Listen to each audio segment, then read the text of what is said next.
ওকে, এখন এখন আমরা মাত্র 60টা রুলস দিয়ে পিন পয়েন্ট রুল সলভ করবো, কেমন? পিন পয়েন্ট রুলস আমি এর আগে সিম্পল দুইটা ক্লাস নিচ্ছি, এটা প্লেলিস্ট তৈরি করতেছি, প্লেলিস্টটা তোমার পেয়ে যাবা যারা আমার পেড বেসিস স্টুডেন্ট। তো মাত্র 60টা রুলস দিয়ে, মানে আমার শিটটা তোমাদের হাতে আছে, বলো আছে? জি আছে। সবাই শিটটা হাতে নাও, আমি যেমনি যেমনি বলবো এমনি ধরো, আমি শিট থেকে বলবো, শিটটা ধরে ধরে রুলসটা ধরবা, আর আমি এখানে ধরে ধরে ব্যাখ্যা করে দেবো, কেমন? আমি স্ক্রিন শেয়ার দিচ্ছি, স্ক্রিন দেখা যাচ্ছে কিনা একটু বলিও, কেমন? আমার স্ক্রিন দেখা যাচ্ছে এখন, বলো তো। Okay fine. জি স্যার। তো সবাই শিটটা হাতে নিয়ে ফেলো, আর আমি প্রত্যেকটা প্রশ্ন ব্যাখ্যা করবো। আসলে টোফেলের থেকে আমি নিছি, তারপরে মিনি টেস্ট 2, মিনি টেস্ট 1 আমরা এর আগে কমপ্লিট করে ফেলেছি, এটা মিনি টেস্ট 2, এরকম 6টা মিনি টেস্ট আছে, 6টা মিনি টেস্ট করলে পিন পয়েন্ট শেষ। তো একটা মিনি টেস্টে 50টা আছে, 6টাতে আছে কত, 5 6 30, তার মানে 300 পিন পয়েন্ট, 300 পিন পয়েন্টের প্রশ্ন আছে, এগুলো সলভ করলে ক্লিয়ার হয়ে যাবে। তো এখানে আমরা মূলত আমাদের 60টা রুলস দিয়ে সবগুলো সমাধান করবো, এই হচ্ছে কথা। তো চলো লেটস গেট স্টার্টেড, কেমন? ওকে, প্রথম যে প্রশ্ন এখানে কী বলছে দেখো, children enjoy telling and listening to ghost stories. আচ্ছা, এটা আমাদের যেখানে 6 নাম্বার পেজ, আমাদের শিটের 6 নাম্বার পেজ যেটা আছে, সেই পেজের ভিতরে দেখো এক্সক্লুসিভ কিছু রুলস দেওয়া আছে। এখানে একটা রুলস দেওয়া আছে প্যাড রুলস, কিছু রুলস প্যাড রুলস। একটু আগে আমি প্যাডের একটা ক্লাস দিছি কি না গ্রুপে বলছি, প্যাডের ক্লাসটা করে নিও, 2 মিনিট একটা ক্লাস পাইছো? জি স্যার। আচ্ছা, ওখানে কি বলছি, প্যাডের রুলসটাকে আমি একটু সংক্ষেপে বলি। প্যাড মানে প্রিপোজিশন, পিতে, এতে মানে আর্টিকেল, ডিতে মানে ডিটারমিনার। এগুলোর পরে যদি শুধু একটা ওয়ার্ড থাকে, তাহলে সেটা হয় নাউন। যদি 2টা ওয়ার্ড থাকে তাহলে সেটা অ্যাডজেক্টিভ। যদি 3টা ওয়ার্ড থাকে তাহলে 3 নাম্বারটা হয় অ্যাডভার্ব। এইটা হচ্ছে প্যাডের রুলস, ক্লিয়ার? তাহলে এখানে দেখো, এখানে একটু খেয়াল করো, এই টু একটা কি প্রিপোজিশন, টু একটা কি, প্রিপোজিশন। এরপরে এখানে কয়টা ওয়ার্ড আসছে বলো তো? এই যে কমা চলে আসছে, এরপর কয়টা ওয়ার্ড আছে? ঘোস্ট একটা ওয়ার্ড, স্টোরেজ একটা ওয়ার্ড, তাই না? তাহলে স্টোরেজটা হচ্ছে কি নাউন, এটা হচ্ছে 1 নম্বর শব্দ, আর তাহলে নাউন, এই ঘোস্ট হচ্ছে 2 নম্বর শব্দ, তাহলে 2 নম্বর শব্দের কী হবে? তাহলে এখন অ্যাডজেক্টিভ, যেমন গুড একটা adjective, he is a good boy. এখন অ্যাডজেক্টিভের সাথে, যেমন he is a beautiful boy, beautiful একটা অ্যাডজেক্টিভ, অ্যাডজেক্টিভের সাথে কখনো অ্যাজ যুক্ত হয়? যেমন বিউটিফুলস বয় হবে নাকি বিউটিফুল বয় হবে? বিউটিফুল। তাহলে এখানে এই গোস্টটা অ্যাডজেক্টিভ, কিন্তু এখানের সাথে অ্যাজ বাইজ দিছে, এটা এই জন্য অ্যাডজেক্টিভের সাথে কখনো অ্যাজ বাইজ যুক্ত হয় না, ক্লিয়ার? এই জন্য এটা প্যারের রুলস থেকে আসছে। এইটা হচ্ছে উত্তর, মানে বি উত্তর। কারণ বি উত্তর কেন? মানে বিতে ভুল আছে, মানে কোনটা ভুল আছে সেটা বের করতে হবে। বিটা উত্তর, কারণ বিতে ভুল আছে, এই জন্য এটা উত্তর, ক্লিয়ার? সবাই বুঝতে পেরেছো? এই যে উত্তর ভি, ক্লিয়ার? ওকে, তারপর আসো 2 নম্বর প্রশ্ন। 2 নম্বর প্রশ্ন কী বলছে? At the rate of the clerk were processing the application Harry figured that it will take. আচ্ছা, এখানে একটা জিনিস খেয়াল করো, আমাদের রাইট ফ্রম ভার্বের একটা সিকোয়েন্স অফ টেন্স আছে, কেমন? রাইট ফ্রম ভার্বের রুলসটা ধরো, সেখানে দেখো রাইট ফ্রম ভার্বে যদি আমরা যাই, এটা এক্সক্লুসিভ যে রুলস যে পেজে আছে, সেই পেজের আগের পেজে দেখো একদম রাইট ফ্রম ভার্বের 8 নম্বর রুলসটা দেখো, সেটির ভিতরে আছে রাইট ফ্রম ভার্বের 8 নম্বর রুলস। রাইট ফ্রম ভার্বের জন্য আমি রাইট ফ্রম ভার্ব এবং টেন্স দুইটার জন্য আমি 8টা রুলস দিচ্ছি, কেমন? তো 8 নম্বর রুলসে লেখা তো সিকোয়েন্স অফ টেন্সটা দেওয়া আছে, পাইছো সবাই যাদের কাছে শিট আছে? সিকোয়েন্স অফ টেন্সের অনুযায়ী কি, একটা অংশ যদি প্রেজেন্ট টেন্স হয় পর অংশ কী হবে? প্রেজেন্ট টেন্স হবে। একটা অংশ যদি পাস্ট টেন্স হয় পর অংশ কী হবে? পাস্ট টেন্স হবে, তাই না? মানে প্রেজেন্ট হলে প্রেজেন্ট, পাস্ট হলে পাস্ট, তাই তো? এখন এখানে খেয়াল করো, এখানে ভার্বটা কি দেখো তো, ফিগার্ড, ভার্বটা কি? এটা কি B1 না B2 না B3, মানে প্রেজেন্ট না পাস্ট? B2 past. তাহলে এখানেও কি হবে? পাস্ট হবে। এখানেও কি হবে? কথা বুঝতে পারছো? কিন্তু এখানে দিয়েছে উইল, তাহলে এটা হইলো না, তাহলে উত্তর বি হবে, ক্লিয়ার? ফিউচার। ক্লিয়ার, বুঝতে পেরেছো? আমাদের রাইট ফ্রম ভার্বের 8 নম্বর রুলস অনুযায়ী সর্বশেষ রুলস হচ্ছে কি, sequence of tense. Sequence of tense মানে কি, বাক্যের একটা অংশ যখন পাস্ট টেন্স মানে অতীতকাল, তাহলে পর অংশ অতীতকাল। বাক্যের একটা অংশ যখন প্রেজেন্ট টেন্স, পর অংশ প্রেজেন্ট টেন্স মানে বর্তমানকাল। তো এই বাক্যে এটা অংশ যেহেতু পাস্ট টেন্স, তাহলে পরেরটাও পাস্ট টেন্স হবে, কিন্তু এখানে উইল দিয়ে ফেলছে, তাহলে এটা কি হইলো? এখানে উড হইলেও মিলতো, ক্লিয়ার? এই জন্য এটা ভুল, এই জন্য এটা ভুল। প্রেজেন্ট টেন্স আমরা কেমনে বুঝবো ভাইয়া? প্রেজেন্ট টেন্স কি এটা বুঝো না? প্রেজেন্ট মানে বর্তমান। উইল কি? উইল যেমন দেখো, ধরো গো কি প্রেজেন্ট না পাস্ট? প্রেজেন্ট। তো এটা কেন বলছে? এখন যদি বলো গো কেন প্রেজেন্ট স্যার, এই কথা বলতে মানে তুমি এখন ক্লাস 1-এ পড়ো, গো কেমনে প্রেজেন্ট এটা আমি তোমাকে কী প্রমাণ করুম? আমরা তো ছোটোবেলাতে শিখছি গো ওয়েন গন, তারপর হচ্ছে play played played, walk walked walked, want wanted wanted, বিভিন্ন ভার্ব শিখো নাই? ভার্ব দেখে বুঝতে যাবে, ভার্বের দিকে তাকালে বুঝবে এটা কি প্রেজেন্ট না পাস্ট। যেমন হি গোজ, তাহলে এটা কি প্রেজেন্ট না পাস্ট? পাস্ট এটা বলে পাস্ট। হি গোজ, হি গোজ এটা প্রেজেন্ট না পাস্ট? প্রেজেন্ট কোনো শব্দের সাথে এস বাই যুক্ত হলে তো এটা প্রেজেন্ট হয়, কোনো শব্দের সাথে এস বাই যুক্ত হলে কি হয়? প্রেজেন্ট মানে কোনো ভার্বের সাথে এস বাই যুক্ত হলে প্রেজেন্ট হয়, তাহলে এটা তো প্রেজেন্ট আছে। পাস্ট হচ্ছে গোয়ের, পাস্ট হচ্ছে কি ওয়েন্ট। কি ওয়েন্ট তুমি তাহলে যদি এগুলোই না বুঝো তাহলে তুমি ই করবা, যে কোনো বইতে ভার্বের অধ্যায় যাবা, সেখানে দেখবা যে অনেকগুলো ভার্বের চার্ট দেওয়া থাকবে, গো ওয়েন্ট গন, ওয়ান্ট ওয়ান্টেড ওয়ান্টেড, তারপর দেওয়া থাকবে হিট হিট হিট, কাট কাট কাট, নাট নাট নাট, তারপর run ran run, begin begin, এরকম ভার্ব শিখবা। তাহলে তুমি ভার্বের দিকে তাকায় আমাকে বুঝতে হবে এটা কি প্রেজেন্ট না পাস্ট। ক্লিয়ার? বুঝতে পেরেছো এবার? আচ্ছা স্যার, আমি একটা কথা বলি কি, যে এখানে যে অ্যানসারটা আমরা কালেক্ট করছি, তো এটা যেটা ভুল সেটা আমাকে কালেক্ট করতে হবে, মানে যেটা হ্যাঁ ভুল হ্যাঁ, এখানে হবে উল্টা, সেটাই? এখানে চারটা অংশ এ বি সি করে দেওয়া আছে, জি। কোন জায়গায় ভুল আছে ভুলটা নির্ণয় করতে হবে। ভুল আছে যে কোনো একটা জায়গায়, তার মানে তিনটা ঠিক, একটা ভুল বের করতে পারলে হয়েছে। এখানে চারটা থেকে এখানে আনসার করা আরও সহজ। কোনটা যদি আমি যদি বলি কোনটা সঠিক, সেক্ষেত্রে আমাকে তিনটা ভুল আগে বাদ দিতে হবে, তারপর সঠিকটা বের করতে হবে। এখানে উল্টা, যে কোনো একটা জায়গায় তুমি যদি ভুলটা ধরতে পারো তাহলে ওটা উত্তর, কারণ ভুল আছে যে কোনো একটা জায়গায়। তাহলে আমরা এখানে দেখতে পাচ্ছি এই জায়গায় ভুল আছে। ক্লিয়ার? এখানে উল্টা, যেটা ভুল সেটা উত্তর। অন্য জায়গায় সাধারণত হয় চারটা অপশান নিচে নিচে থাকে, এই অপশানগুলো সাধারণত নিচে নিচে থাকে, এরকম থাকো এ বি সি, এরকম নিচে নিচে থাকে, কিন্তু এখানে পাশাপাশি সবগুলা। বুঝতে পারছো কিনা? সেক্ষেত্রে একটা ভুল ধরতে পারলে হয়েছে। ক্লিয়ার? মানে ভুলটাই আনসার? হ্যাঁ, এটাই তো বলছি, ভুলটাই আনসার। মানে এখানে ভুলটা ধরতে হবে, আচ্ছা। কোন জায়গায় ভুল আছে। ওকে, তারপর আসো 3 নাম্বার। দেখো 3 নাম্বার প্রশ্নটা একটু খেয়াল করো। এখানে দেখো no one would have attend. আচ্ছা, তাহলে উড হ্যাভ অ্যাটেন্ড যেহেতু হয়েছে, তাহলে এটা হচ্ছে কন্ডিশনাল সেন্টেন্সের থার্ড কন্ডিশন। থার্ড কন্ডিশন কি তোমরা পারো? যারা আমার কন্ডিশনাল সেন্টেন্সে ক্লাস করছো তারা পারবা। বলো তো থার্ড কন্ডিশন রুলসটা কি? একটা অংশ যদি কি হ্যাড প্লাস ভি3 হয়, আরেকটা অংশ কী হবে? একটা অংশ হ্যাড প্লাস ভি3 হবে, পাস্ট পারফেক্ট হবে, আর একটা অংশ না, পাস পারফেক্ট মাস পারফেক্ট এত কিছু বলার দরকার নেই।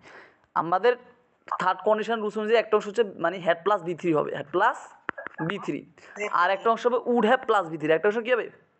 উড হ্যাভ প্লাস বি3। তো আমাদের এখানে থার্ড কন্ডিশন দেয়া আছে কি? থার্ড কন্ডিশন এখানে দেয়া আছে কি? থার্ড কন্ডিশন এখানে উড হ্যাভ প্লাস বি3 দেয়া আছে, তাহলে একটা অংশ কী লাগবে? হেড প্লাস বি3 লাগবে। কী লাগবে? Had plus. ভি3। হ্যাঁ, যারা আমার কন্ডিশনাল সেন্টেন্সের ক্লাস করছে তারা পারবা, যারা কন্ডিশনাল সেন্টেন্স ক্লাস করে না তারা ওই যে কন্ডিশনাল সেন্টেন্সের এই যে সাইড এখানে রুলসটা দেয়া আছে, কন্ডিশনাল সেন্টেন্সের রুলসটা ধরো। এটা তোমার দেখো এই ভার্বের পরে প্রোনাউন, প্রোনাউন পরে অ্যাডজেক্টিভের পর নিচে অ্যাডজেক্টিভ অধ্যায় আছে কন্ডিশনাল সেন্টেন্স লেখা আছে, সেখানে থার্ড কন্ডিশন দেওয়া আছে। দেখো বি3 সমান হেড প্লাস বি3, ইফ সমান উড হ্যাভ প্লাস বি3, এরকম লেখাই আছে কেমন রুলসটা। তো সেটা অনুযায়ী তাহলে ধরলে কী হচ্ছে, এই অংশ যেহেতু উড হ্যাভ প্লাস বি3 দেওয়া আছে, তাহলে পর অংশ হবে শুধু হেড প্লাস বি3, কিন্তু এখানে হেড প্লাস বি3 না দিয়ে শুধু বি2 দিছে। শুধু কি দিছে? ভি2 দিস। এই যে টোল্ড, এটা তো বি3, এই বি2, এখানে হওয়ার কথা হেড টোল্ড, হওয়ার কথা কি হেড টোল্ড, হেড প্লাস বি3 হওয়ার কথা, কিন্তু হেড প্লাস বি3 হয় না, এই জন্য এটা ভুল, এই জন্য এটাই উত্তর। ক্লিয়ার? বুঝতে পেরেছো? জি, ক্লিয়ার। Okay fine. তারপর আসো 4 নাম্বার প্রশ্নে, উই হ্যাড বেটার, এটা আমাদের আসছে কোত্থেকে? এটা রাইট ফ্রম ভার্ব থেকে আসছে। রাইট ফ্রম ভার্বে আমার ইয়া ধরো, কোন রুলসটা ধরবো? রাইট ফ্রম ভার্বে যাও, 6 নম্বর অথবা 5 নম্বর পেজে রাইট ফ্রম ভার্ব আছে। রাইট ফ্রম ভার্বে তুমি ইটা ধরো একটু, আমি বলতেছি তোমাকে 7 নম্বর রুলসটা ধরো। 7 নম্বর রুলস ধরছো? রাইট ফ্রম ভার্বে 7 নম্বর রুলস সবাই শীটটা ধরছো? জি ভাইয়া। 7 নম্বর রুলসে কী বলছে? Rules number 7, base form, had better, would rather, have to, has to, modal, 2 plus B infinitive, B one plus that plus subjunctive, এগুলোর পর সবসময় কী হবে? বি1 হয়। এগুলোর পর সবসময় কী হবে? তাহলে এখানে হ্যাভ টু হ্যাড বেটার, এগুলো বাদে কী হবে? বি1 হবে। হ্যাড বেটার বাদে হেড বেটারের সাথে কোনো টু যুক্ত হবে না, এখানে টু যুক্ত করে দিয়েছে, এই জন্য এটা ভুল। শুধু বি1 হবে, শুধু বি1, মানে শুধু গো হবে, টু গো হবে না। ক্লিয়ার? ক্লিয়ার। এই জন্য এটা ভুল। সবাই কি বুঝতে পেরেছো? জি। তাহলে এই উত্তর হবে এ। ক্লিয়ার? ওকে। 5 নম্বর, the little boys mother bought him a 5 speeds runway racing. আচ্ছা, এখানে দেখো এটা একটা কী বলতো, এটা একটা আর্টিকেল, তাহলে এখানে প্যাডের রুলস হয়েছে। তাহলে এখানে দেখো মূল নাউনটা হচ্ছে বাইসাইকেল, মূল নাউনটা হচ্ছে কি? বাইসাইকেল মানে সাইকেল হচ্ছে নাউন, সর্বশেষ ওয়ার্ডটা হচ্ছে নাউন, তাহলে সর্বশেষ ওয়ার্ডটা নাউন। এর আগে এই পুরাটা হচ্ছে এখানে অ্যাজেটিভের কাজ করছে, কিসের কাজ করছে? অ্যাজেটিভের কাজ করছে। অ্যাজেটিভের সাথে কখনো অ্যাজ বাই যুক্ত হয় না। এই যে এখানে অ্যাজ যুক্ত করে দিয়েছে, এই যেটা একটু আগে আমরা প্রথম যে প্রশ্নটা করছি সেখানে এক কথা, এই যে এখানে অ্যাজ যুক্ত করেছে, অ্যাজেটিভের সাথে কখনো অ্যাজ বা ইয়ে যুক্ত হয় না, ঠিক আছে কিনা? তাহলে এখানে কী হবে বলো তো? এখানে একটা ভুল, এই অ্যাজ বাই যুক্ত করে দিয়েছে এই জন্য এটা ভুল, কেমন? আচ্ছা, তবে এই প্রশ্নটা একটু ভুল আছে। এই প্রশ্নটা ফাইভের পরে একটা হাইফেন দিতে হবে, স্পিডের পরে একটা হাইফেন দিতে হবে, এরকম যখন তিনটা শব্দ মিলে একটা, এখানে পুরাটা নাইলে কিন্তু এই পুরোটা যদি হাইফেন না দিই তাহলে কী হবে? এটা হবে নাউন, এটা বাইসাইকেল তো নাউন, রেসিংটা হয়ে যাবে তখন অ্যাডজেটিভ, স্পিডটা হয়ে যাবে তখন অ্যাডভার্ব, এরকম হয়ে যাবে তখন, তাই না? কিন্তু এখানে আসলে এই প্রত্যেকটা আলাদা করা যাবে না। এই ফাইভ স্পিড রেসিং এই পুরোটা একসাথেই অ্যাডজেটিভের কাজ করছে। যখন এরকম তিন চারটা ওয়ার্ড একসাথে অ্যাডজেটিভের কাজ করে তখন এর মাঝখানে হাইফেন দিত, এখানে ভুল করছে, মানে প্রশ্ন উঠাইতে পারে না ভালো করে, বুঝতে পারছো কি না? মানে এই পুরোটা একটা শব্দ, এখানে এই পুরোটা একটা শব্দ। তাহলে দেখো আর্টিকেলের পরে এই পুরোটা একটা শব্দ, তার মানে এটা হচ্ছে অ্যাডজেক্টিভ, আর এরপর আরেকটা শব্দ বাইসাইকেল, এটা হচ্ছে নাউন। তাহলে অ্যাডজেক্টিভের সাথে কি অ্যাজ যুক্ত হয় না, তাহলে বুঝতে পারছো কিনা? এই জন্য এর উত্তর হচ্ছে বি। ক্লিয়ার? সি, উত্তর সি। এই যে সিতে স্পিড যুক্ত করে ফেলছে। ওকে ফাইন। তারপর আসো 6 নাম্বার প্রশ্নে, ডেসপাইট দ্য টাইম। এই যে একটু আগে আমি তোমাদের প্যাডের একটা রুলস দিছি না, প্যাডের একটা রুলস দিছি না ইয়াতে, প্যাডের একটা ইয়ে দিলাম না, এই যে ক্লাস দিলাম না হ্যাঁ ভাইয়া। গ্রুপে, একটু আগে ক্লাস দিয়েছি, সেই ক্লাসটা কি করছো তোমরা? জি ভাইয়া করছে। সেখানে প্রথমে ছিল এনাফের রুলস। কিসের রুলস ছিল? এনাফের। দেখো এই এনাফ, এই ওয়ার্ডটার ব্যাপারটা একটু দেখো, এটা এক্সক্লুসিভ রুলসের ভিতরে একটু ছোটো করে ওখান থেকে কোনো কোনা দিয়ে লিখে ফেলো। দেখো এক্সক্লুসিভ রুলসের যে রাইট ফ্রম আরবের পরের পেজে এক্সক্লুসিভ রুলস লেখা আছে না? আছে কি না? প্যাডের রুলস লেখা আছে। দেখো এক্সক্লুসিভ রুলস এখানে প্যাডের রুলস লেখা আছে কি না? প্যাডের রুলসটা লেখা আছে কি না? রাইট ফ্রম ভার্বের পরের পেজে এক্সক্লুসিভ ফিউ রুলস দিয়ে প্যাডের রুলসটা লেখা আছে কি না? সেখানে কোনো একটা কোনা দিয়ে, এখন আমি যে লাইনটা লিখতেছি এই লাইনটা একটু ছোটো করে লিখে দাও। এনাফের আগে একটা নাউন বসতে পারে, কি বসতে পারে? একটা নাউন। এবং সরি, এনাফের আগে একটা অ্যাজেটিভ বসতে পারে, কি বসতে পারে? একটা অ্যাডজেক্টিভ বসতে পারে, এবং এরপরে একটা কি বসতে পারে? নাউন যুক্ত বসতে পারে, নাউন। এটা একটু লিখে দাও, যেটা আমরা একটু আগে আমি তোমাদের যে ভিডিও ক্লাসটা দিয়েছি 2 মিনিটের, সেখানে এটা বলছি, তাই না? এনাফের আগে যারা করছো তারা বলতে পারবা, ঠিক আছে কিনা? ওকে, তাহলে আমরা কি বলতে পারি? যেমন আমি উদাহরণ দিই, যেমন উদাহরণ কী বলতে পারি? যেমন I am strong enough, I am strong enough, তাহলে স্ট্রং এটা অ্যাডজেক্টিভ, এরপরে এনাফ বসছে। But I have enough money, আমার যথেষ্ট পরিমাণ টাকা আছে, তাহলে এনাফ মানি, তাহলে এখানে এনাফ এরপরে মানিটা হচ্ছে নাউন। ক্লিয়ার কিনা? তাহলে আমরা কি বুঝলাম? এনাফ মাঝখানে, এটার আগে অ্যাডজেক্টিভ বসতে পারে, পরে নাউন বসতে পারে। ক্লিয়ার? ক্লিয়ার? ওকে, জি স্যার। ওকে, তাহলে আমরা এখানে দেখি যেটা ছিল, এখানে যেটা করছে দেখো, এনাফের পর দিয়ে দিয়েছে হট, তাহলে হটটা কি নাউন না অ্যাডজেক্টিভ বলো তো? হট। হট বলে নাউন। অ্যাডজেক্টিভ। হট অ্যাডজেক্টিভ হওয়ার কথা। হট সবসময় অ্যাডজেক্টিভ, কিছু ওয়ার্ড সবসময় অ্যাডজেক্টিভ, যেমন বিউটিফুল, এটা কি নাউন না অ্যাডজেক্টিভ? অ্যাডজেক্টিভ। এটা এমনি অ্যাডজেক্টিভ, এটাকে আবার নাউন অ্যাডজেক্টিভ চিন্তা করার দরকার না, এটা অ্যাডজেক্টিভ মুখস্থ, বিউটিফুল অ্যাডজেক্টিভ, এখানে হট অ্যাডজেক্টিভ। তাহলে এনাফের পরে হওয়ার কথা তো নাউন, কি হওয়ার কথা? এনাফের পরে কি হওয়ার কথা পরিসংখ্যান অনুযায়ী? নাউন হওয়ার কথা। কিন্তু আবার হটটাকে যদি ব্যবহার করি সেক্ষেত্রে হটটা অ্যাডজেক্টিভটা আগে আসবে, হট এনাফ, হট এনাফ হওয়ার কথা, অথবা এনাফ, বুঝতে পারছো কি? তাহলে এখানে কি হচ্ছে? এটা ভুল হচ্ছে না? হটটা এনাফের আগে হওয়ার কথা, কারণ আমরা জানি হটটা অ্যাডজেক্টিভ, তাহলে আমরা জানি এনাফের আগে অ্যাডজেক্টিভ বসে, সেক্ষেত্রে এটা ভুল হয়েছে। ক্লিয়ার? এই জন্য উত্তর সি। ক্লিয়ার? ক্লিয়ার। ওকে, তারপর আসো 7 নম্বর, the Anderson just has an enclosed bricks. আচ্ছা আচ্ছা আচ্ছা, এখানে একটু খেয়াল করো,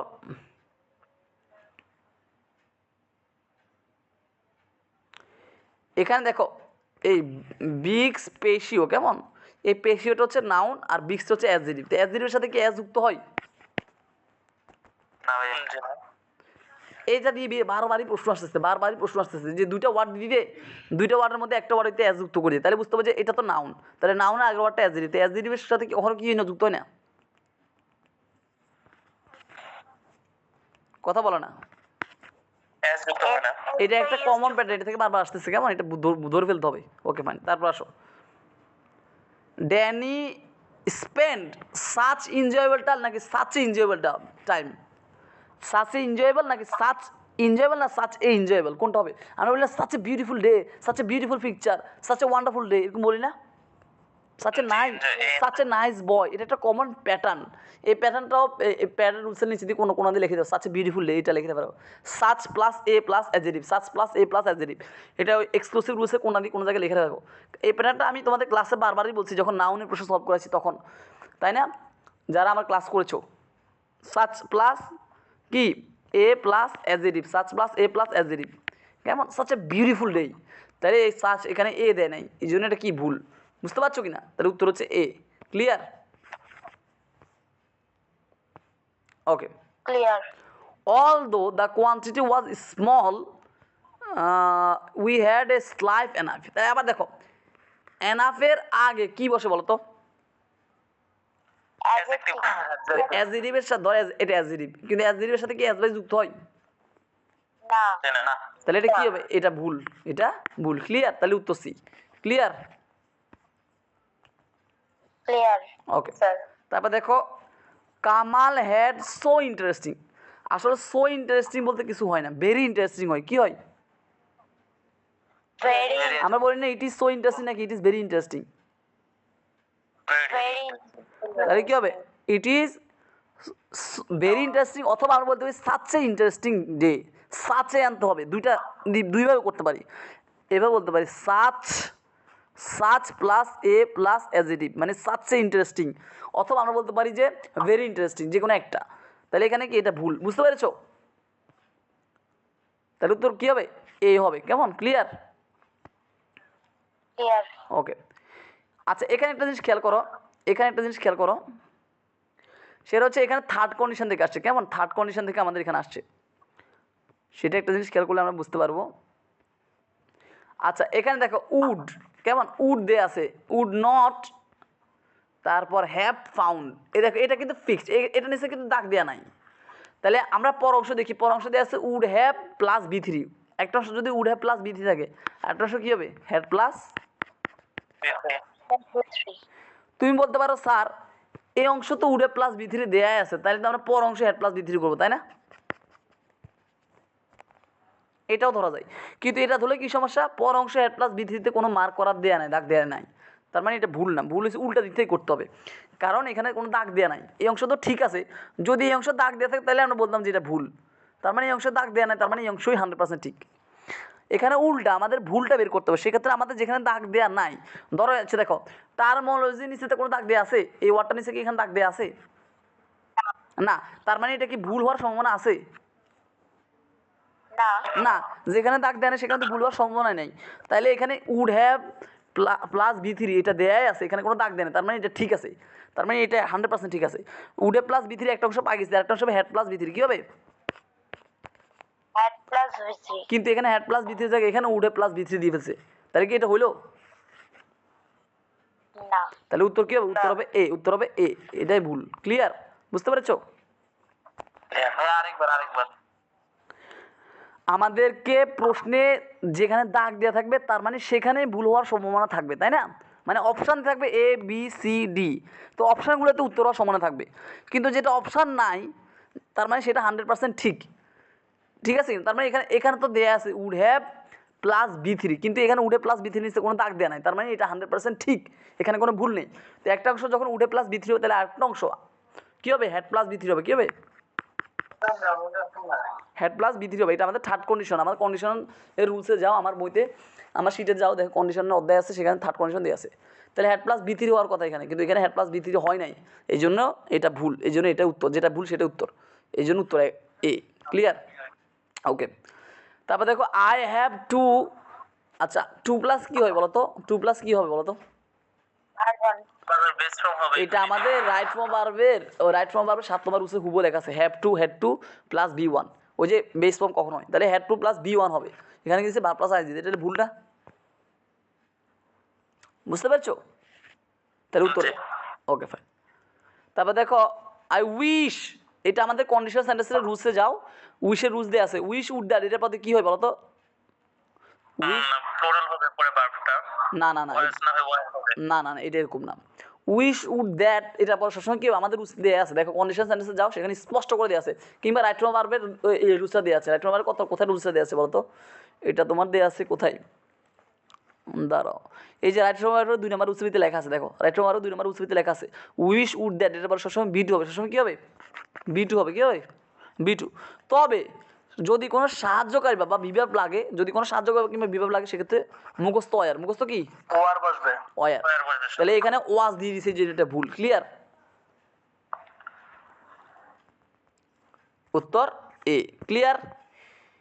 clear. Okay. Paul did so well, হ্যাঁ, দ্যাট হি শুড হ্যাভ। আচ্ছা, প্রথমে দেখো এই যে এখানে একটু খেয়াল করো, পুল ডিড পল ডিড পল করলো সো ওয়েল, অনেক ভালো করছে ইন হিজ স্পিচ, তার বক্তৃতায় টুডে আজকে সে খুব ভালো বক্তৃতা দিছে, তার মানে কি সে গতকাল অবশ্যই কি বেশি প্র্যাকটিস করছে, তাই না? জি। মানে কথাটা বোঝার চেষ্টা করো, আমি যদি বলি আমার পরীক্ষা আজকে খুব ভালো হয়েছে, তার মানে কি আমি গতকাল খুব পড়াশোনা করছি, তাই না? বা গত 1 মাস ধরে আমি খুব পড়াশোনা করছি, তাই না? আমি যদি বলি আমি ঢাকা বিশ্ববিদ্যালয়ে প্রথম হয়েছি, তার মানে কি আমি অবশ্যই অনেক পড়াশোনা করছি, তাই না? জি। এখানে আসলে মরালের ব্যবহার থেকে আসছে, তাহলে এখানে কি শুড আসবে নাকি মাস্ট আসবে, কোনটা আসবে? মাস্ট। শুড মানে হচ্ছে তার পড়াশোনা করা উচিত, এই জন্য সে ভালো বক্তৃতা দিছে, নাকি সে তার অবশ্যই পড়াশোনা করছে বা অবশ্যই প্রস্তুতি দিছে এই জন্য ভালো বক্তৃতা দিছে, কোনটা? অবশ্যই হবে, এখানে শুডের ব্যবহারটা শুড হবে না, এখানে ব্যবহার হবে মাস্ট। কি হবে? মাস্ট, এই জন্য এটা ভুল। ক্লিয়ার? বুঝতে পেরেছো? ওকে। তারপর দেখো ইউজ টু এর ব্যাপার, এটা আমাদের রাইট ফ্রম ভার্বের রুলসের কত নম্বর রুলস বলো তো?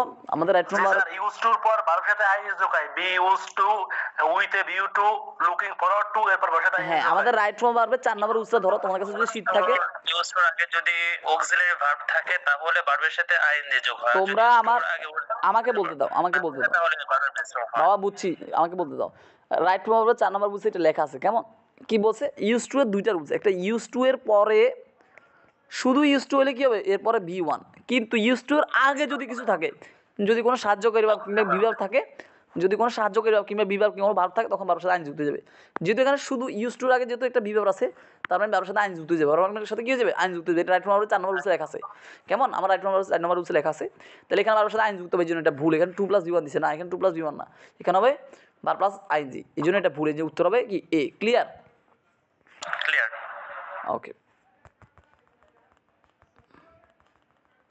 ওকে, তারপর দেখো our Spanish professor would like us. আচ্ছা, আমরা ছোটবেলায় অ্যাপ্লিকেশন লিখছি কিনা? অ্যাপ্লিকেশন লিখছি কখনো?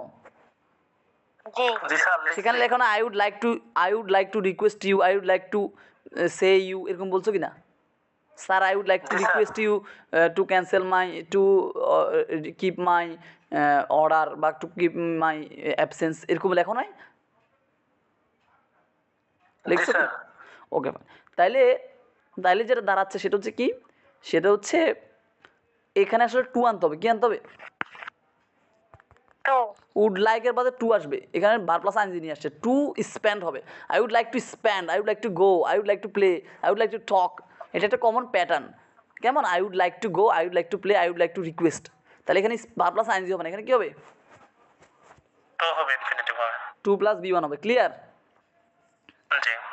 ওকে, তারপর দেখো সুমন ইউজ টু, আবারও ইউজ টুর ব্যাপার, শুধু ইউজ টু হলে কি ভার্ব প্লাস V1, আর আইএনজি হবে না, শুধু ইউজ টু হবে। শুধু ইউজ টু রাইট ফ্রম ভার্বের 4 নম্বর রুলসে লেখা আছে শুধু ইউজ টু হলে কি B1, কিন্তু ইউজ টুর আগে যদি কোনো সাহায্যকারী ভার্ব থাকে বা ভার্ব থাকে, তখন ভার্বের সাথে আইন যাবে। যেহেতু ইউজ টুর আগে কিছু নাই, তার মানে এটা শুধু কি হবে, B1 হবে, তার মানে এটা ভুল দেয়া আছে, তাহলে উত্তর এ। উত্তর কি হবে? এ। ক্লিয়ার?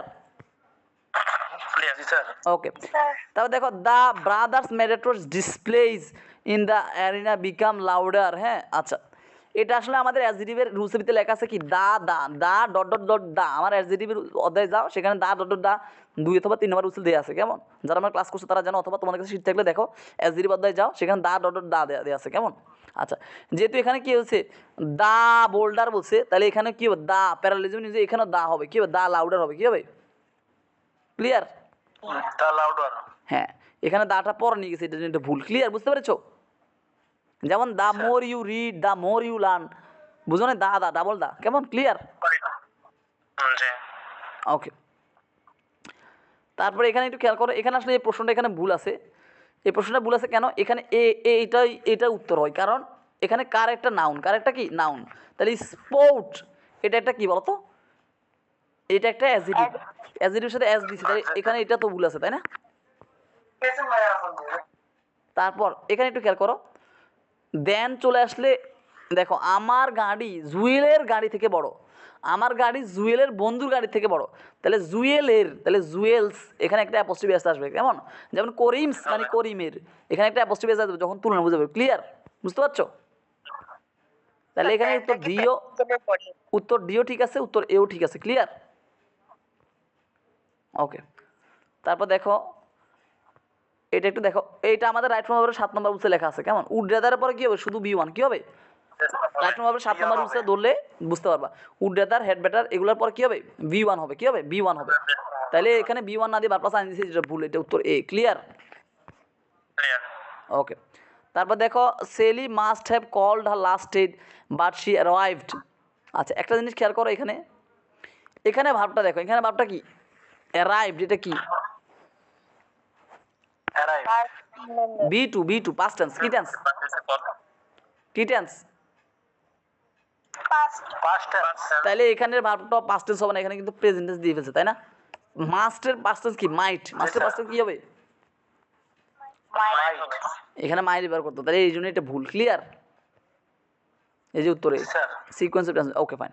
তারপর দেখো এ ক্রাইসিস উড অকার্ড, তারপর দেখো the those unfamiliar those procedures would know. আচ্ছা এখানে আমরা খেয়াল করি, এখানে একটা ভার্ব দিয়ে আছে, কি দিয়ে আছে? উড নো, উড নো, তাহলে উড প্লাস বি1, কি দিয়ে আছে? Would plus B one. তাহলে উড প্লাস বি1 যদি একটা অংশ দেওয়া থাকে, এটা ধরবো কেন? কেন আমরা প্রথম অংশ না ধরে দ্বিতীয় অংশ ধরতেছি? কারণ এই অংশ তো কোনো দাগ দেওয়া নাই, তার মানে এই অংশ সঠিক। এই অংশ দাগ দেওয়া নাই মানে কি? এই অংশ সঠিক। কোনো অংশ নিচে দাগ না দেওয়া মানে কি? সেটা তো সঠিক, তাই না? দাগ যেগুলো দেওয়া আছে ওগুলো ভুল হওয়ার সমান আছে। তাহলে এটা হচ্ছে কি? সেকেন্ড কন্ডিশন না ফার্স্ট কন্ডিশন বলতো? একটা অংশ উড প্লাস বি1 হলে এটা কি সেকেন্ড কন্ডিশন না ফার্স্ট কন্ডিশন? কন্ডিশনাল রুলস অনুযায়ী সেকেন্ড কন্ডিশন। এটা কি কন্ডিশন? Second condition. তাহলে একটা অংশ যদি উড প্লাস বি1 হয়, আরেকটা অংশ কি হবে? বি2। কি হবে? পাস্ট টেন্স হবে। কি হবে? তাহলে এখানে শুধু অকার্ড হওয়ার কথা, কিন্তু এখানে উড অকার্ড দিয়ে ফেলছে। সেম প্রশ্ন আমরা তখনও পাইছি, এই যে থার্ড কন্ডিশনের মতো। তাহলে এখানে উড প্লাস বি1 তো আছে, তাহলে এখানে শুধু বি2, শুধু বি2। কন্ডিশনাল সেন্টেন্সের 2 নম্বর রুলস অনুযায়ী আমরা জানি, একটা বাক্যের মাঝখানে যদি ইফ যুক্ত কোনো বাক্যের প্রথম অংশ যদি বি2 হয়, পর অংশ কি হবে? উড প্লাস বি1 হবে। তো উড প্লাস বি1 তো এখানে দেয়া আছে, তাহলে আগের অংশ বি2 হবে, মানে পাস্ট টেন্স হবে। তো এখানে শুধু অকার্ড হবে, কিন্তু এখানে উড অকার্ড দিছে, তাহলে এটা ভুল। ক্লিয়ার? বুঝতে পেরেছো? ওকে। তারপর দেখো আমরা যাচ্ছি পরের প্রশ্নে। Something among so many strangers the frightened child began to সব আনকন্ট্রোলেবলি। আচ্ছা আচ্ছা এই যে টু সব, তাহলে একটা ভার্বের পরে কি আসবে বলো তো? ভার্বের পরে কি আসবে? অ্যাডভার্ব। কি আসবে? যেমন আই গো দেয়ার রেগুলারলি, তাহলে গো এর পরে রেগুলারলি আসছে না? I go to school regularly. তাহলে এখানে এই টু সব আনকন্ট্রোলেবলি LY হবে, এখানে অ্যাজরি দিয়ে ফেলছে। আনকন্ট্রোলেবল মানে কি? এটা তো অ্যাজরি ভুগেছে, তাহলে এখানে অ্যাডভার্ব লাগবে, এই জন্য এটা ভুল। ক্লিয়ার? আচ্ছা তারপর দেখো the teacher tried to make the class enjoyable experience for the students. So আচ্ছা সো কী হবে বলতো? শুধু সো হয় নাকি সো দ্যাট হয়? যদি বাক্যের মাঝখানে সো হয়, সো দ্যাট, এবং সো দ্যাটের পরটা কী হয়? পাস্ট টেন্স হয়। যেমন so that we could attend the class, মানে বা we would attend the class, এই যে এখানে পাস্ট টেন্স আছে। তাই এখানে শুধু সো না, কী হবে? So that please consider this so that we can pass in exam, so that we could pass in exam. তাহলে সো দ্যাট কেমন? কি বসবে? এমনি সো তো বাক্যের প্রথম অংশ, সো উই ক্যান গো দেয়ার, তাই আমরা সেখানে যাইতে পারি। কিন্তু এরকম বাক্যের মাঝখানে যখন সো আসবে তখন সো দ্যাট হবে। কী হবে? যাতে। সো দ্যাট মানে কি? যাতে। ক্লিয়ার? তাহলে উত্তর বি। উত্তর কী হবে? B. Clear? Okay. whenever a student asks for help, guidance, counselor would advise। হ্যাঁ আচ্ছা তাহলে এখানে দেখো কন্ডিশনাল সেন্টেন্স অনুযায়ী এখানে কি? উড অ্যাডভাইস, তাহলে এটা প্রেজেন্ট না পাস্ট? পাস্ট হবে। তো এখানে পাস্ট হলে একটা অংশ পাস্ট হলে আরেকটা অংশ তো পাস্ট হবে, কিন্তু এখানে উইল দিয়ে দিয়েছে, এটা ভুল না? কখনো একটা অংশ উড হয়, কখনো একটা অংশ উইল হইতে পারবে না, এটা সম্ভব না। ক্লিয়ার? ওকে। তারপর 26 নম্বর দেখো, anybody who plans to attend the meeting out. আচ্ছা, এখানে একটা প্যাটার্ন মুখস্থ করবো, আর এই ওয়ার্ডটার সাথে সবসময় টু যুক্ত হবে, কেমন? জি এটা মুখস্থ করবা, আর to appear to seem to, আর to appear to seem to, আর to appear to seem to, এটা মুখস্থ করবা। তো এখানে শুধু আর্ট দিছে, শুধু আউট দিছে, কিন্তু শুধু আর্ট না, এটা আর টু হবে, কেমন? আর টু গো দের, আর টু সেন্ট, কেমন? ওকে, এই জন্য উত্তর C. Okay, the teachers and the administrations are having such difficulties, এটা আমরা শিখছি একটু আগে, such plus a plus adjective, such plus a plus, adjective যেমন such a day, such a beautiful day, such a beautiful day, তাই না? Such a wonderful day, such a beautiful picture, তাহলে সাচে, তাহলে উত্তর কি? উত্তর এই হবে, ক্লিয়ার? ওকে, তারপর দেখো, Mary usually arrives at the office at 9 o'clock but because, আচ্ছা, বাট আর বিকজ দুইটা কি একসাথে বসতে পারে? বাট বিকজ এরকম কি হয়? যে কোনো একটা, নয় বাট নয় বিকজ, তাই না? এখানে হবে বিকজ অফ দ্য, এরকম বিকজ অফ দ্য স্টর্ম, মানে স্টর্মের কারণে সে আসতে পারে না। বাট বিকজ কারণ, কারণ এরকম হয় নাকি? তাহলে এটা ভুল, বুঝছো কিনা? তো C, clear? Okay, our new television came with a 90 days letter, তাহলে এখানে দেখো এই যে এখানে হাইফেন দিয়ে দিছে, হাইফেন যুক্ত শব্দগুলো অ্যাডজেক্টিভ, আর অ্যাডজেক্টিভের সাথে কখনো কি যুক্ত হয় না? যুক্ত হয় না এটা একটু এইটা থেকে বেশি প্রশ্ন আসে, কেমন? এটা একটু সবাই একটু জেনে নিতে হবে। হাইফেন যুক্ত শব্দগুলো অ্যাডজেক্টিভ, আর অ্যাডজেক্টিভের সাথে কখনো কি যুক্ত হয় না? যুক্ত হয় না। তাহলে এখানে দেখো, এখানে যদি আমরা প্যাডের রুলসটা যদি ইউজ করি, তাহলে এ একটা আর্টিকেল বা ডিটারমিনার, এরপরে এ যেহেতু হাইফেন দিছে, তার মানে এই দুটো একটা ওয়ার্ড হয়ে গেছে এখন, তার আর ওয়ারেন্টি একটা ওয়ার্ড, তাহলে ওয়ারেন্টি হচ্ছে নাউন, আর এই দুইটা ওয়ার্ড একসাথে হচ্ছে অ্যাডজেক্টিভ, কারণ হাইফেন দিয়ে দিছে। তাহলে এই অ্যাডজেক্টিভের সাথে কখনো কি অ্যাজ বাই যুক্ত হয় না, ক্লিয়ার? ওকে, তারপর দেখো 30 নাম্বার, আজকে 30 নাম্বার দিয়ে আমরা শেষ করব, বাকিটা কালকে। এখানে 50টা প্রশ্ন, বাকি 20টা আমি পরে সলভ করবো কালকে। Okay, it is difficult to get use to, তাহলে ইউজ টুর ব্যবহার কি বলো তো? ভার্ব সাথে আই ইউজ হবে, গেট ইউজ টু আছে, শুধু ইউজ টু হইলে V1, কিন্তু ইউজ টুর আগে যদি একটা ভার্ব আছে, তাহলে কি হবে? ভার্ব প্লাস আই ইউজ হবে ভার্ব সাথে। তাহলে উত্তর হবে বি, উত্তর হবে কি? B, clear? বুঝতে পেরেছো সবাই? জি স্যার। ক্লিয়ার। ওকে, ফাইন, তাহলে আশা করি হচ্ছে আজকের ক্লাস এতটুকু। এখন তোমরা ডে 2 এর যে পড়া সেগুলো কমপ্লিট করো, কেমন? এভাবে পিন পরিণয় নিয়ে কোনো প্যারা নেওয়ার দরকার নেই। আমি পিন পরিণয় সবাই পাগল মতো পড়াশোনা করে মুখস্থ করে, মনে করো যে টোফেল থেকে, যে আমি টোফেল থেকে নিচ্ছি এগুলো, মনে করো টোফেলের এগুলো সব মুখস্থ করতে, এগুলো কি মুখস্থ করার জিনিস না বোঝার জিনিস? বোঝার জিনিস। গাদার মতো মুখস্থ করে কমন ফালাবে 2-1টা, কিন্তু বুঝলে তুমি পৃথিবীর সব পারবা, যেমনি আসুক, ক্লিয়ার? সুতরাং প্যারা নেওয়ার দরকার না, সবই আমি করাবো, কেমন? তোমাদের প্যারা নেওয়ার তো কোচিং, এগুলো সবই পান্তাবাদ। ইংরেজি হচ্ছে আমি স্যার কাছে পান্তাবাদ, ঠিক আছে কিনা? এখন তোমাদের কাছে ভালো লাগে ইংরেজি, ঠিক আছে? তোমরা যারা নতুন তারা তো এখন কিছু বুঝতেছো না, আস্তে আস্তে বুঝবা, কেমন? তখন আর পান্তা পাতা লাগবে। এমনি যারা নতুন তাদের কি এখন কিছুটা বলে বুঝতে পারছো কিনা, ভালো লাগছে কিনা? অবশ্যই বুঝতে পেরেছি। এটা হচ্ছে সবচেয়ে কঠিন টপিক, এটা সবচেয়ে কঠিন টপিক হচ্ছে পিন পরিডর, কারণ এটা ধরা অনেক টাফ, কিন্তু সেটা এখন তোমরা কিছুটা হলে বুঝতেছো না। জি আচ্ছা, ঠিক আছে, ওকে, নো মোর টুডে, পড়তে বসে এখন 3টা পর্যন্ত পড়ে তারপর ঘুমাই, কেমন? ওকে, আল্লাহ হাফেজ।